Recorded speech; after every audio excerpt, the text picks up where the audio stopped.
Greetings, YouTubians, and welcome back to Wayne Sharp World, where today we are taking a look at one pretty impressive little EDC knife that uses premium materials but does not necessarily come at a premium price. And what we are talking about here is none other than the Remet Knives YH-Z. Now, before I go any further into this review, I'd like to thank you guys for tuning in today. If you like what you see, please do me a huge favor, hit that subscribe button, follow along, and I will continue to bring you the content. Now, let's take a look at some overall specs on this knife right here.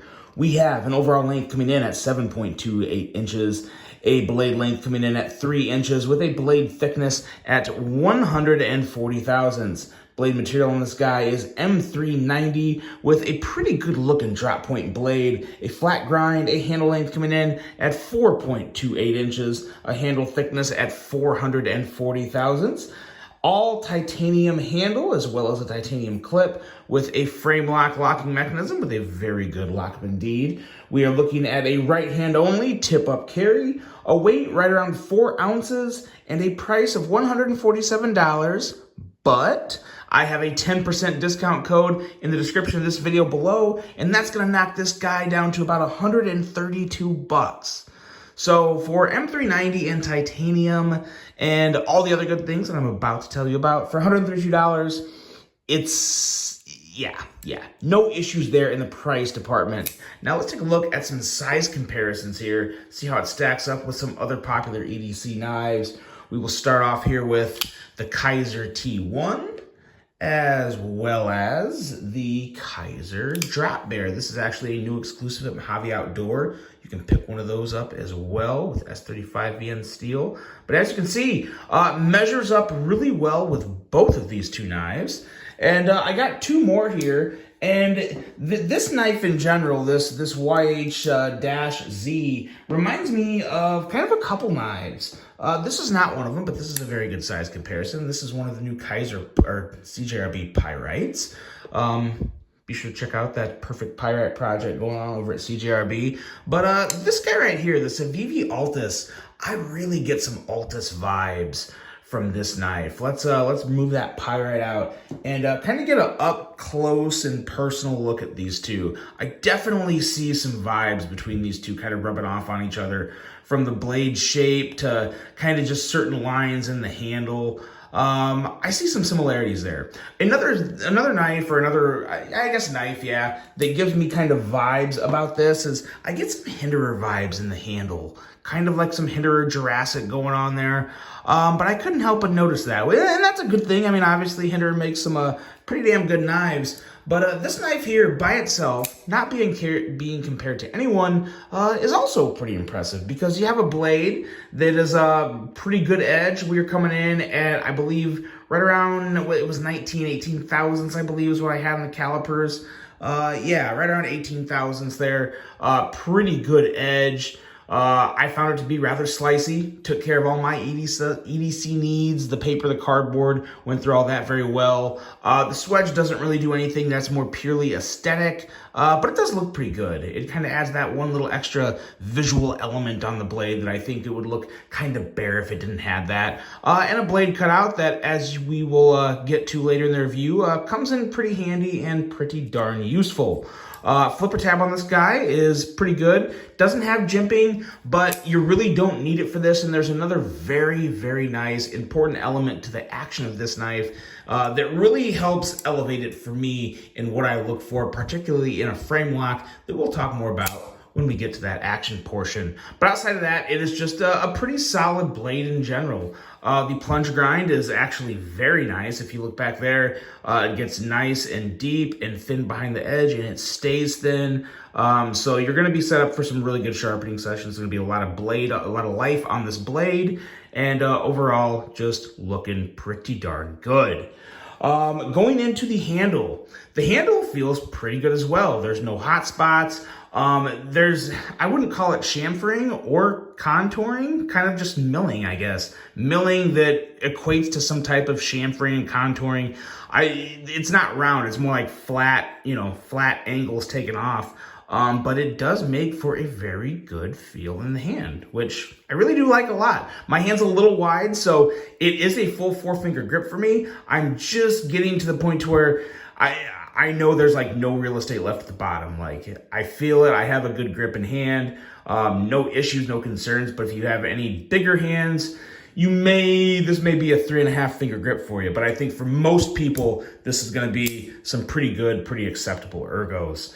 I also really like the clip on this guy. It's got a lot of nice kind of grinding all over the sides to put some more visual elements to it, from pure aesthetics, but it does look good.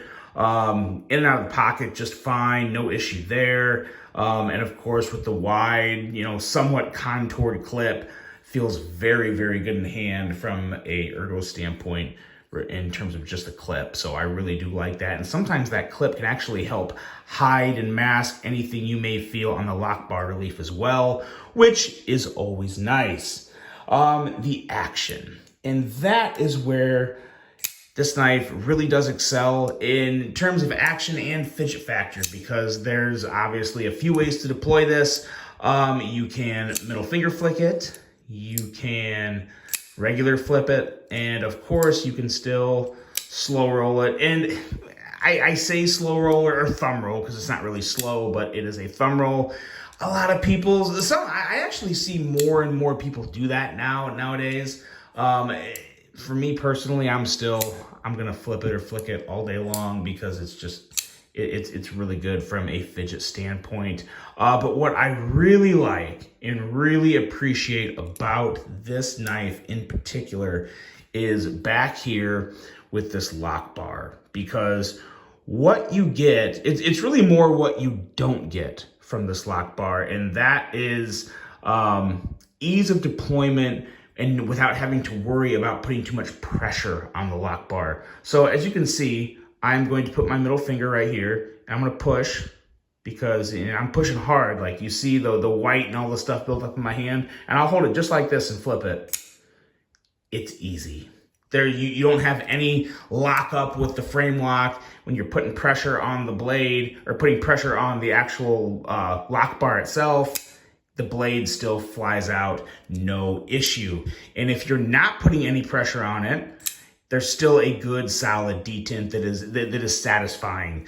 It's a very nice, well-tuned detent that keeps you from having to worry about, am I putting too much pressure on it? Like my finger's turning white, but yet it flies right out. I love that. There's not a lot of knives that can say that, whether they be $800 knives or $130 knives. So really big fan of that. That to me is one of the biggest selling points of this knife. And then of course, just the smooth action. It's a very good action. It does find a nice comfy place in my hand. I will say, even though I'm kind of running out of real estate at the bottom, got the full 4 fingers, but it's maxing it out.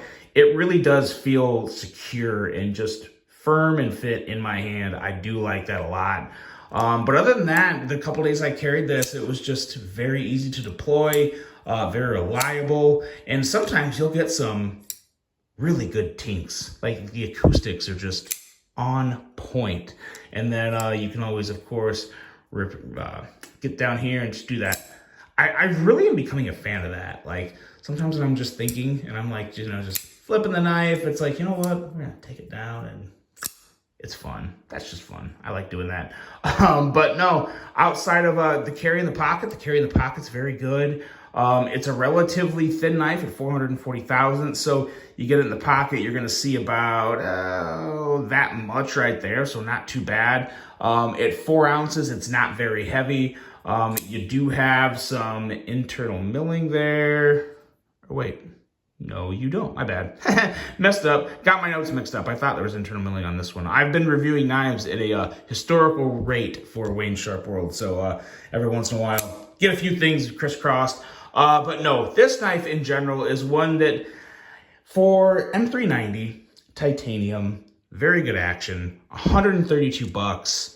I mean, how can I not get behind this, right? I mean, there's a lot of really good options out there, especially in the industry right now, in the market we're looking at. You can get a good knife just about anywhere, but there's very few places where you can get M390, titanium, great action, not having to worry about the lock bar lockup on you for $132. There's a lot to be said for that, because that is very rare. Is there something else out there that you could find?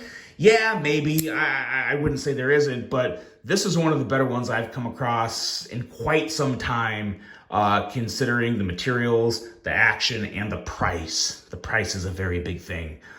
So yeah, this is another pretty darn impressive offering from Remet.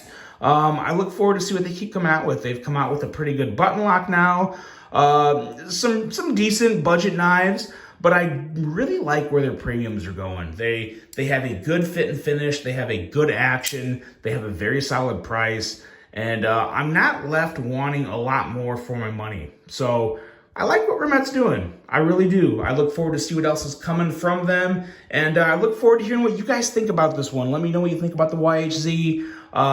I enjoyed this. I hope you guys enjoyed this one. Hope you have a great rest of your day. And until the next one, I'm out.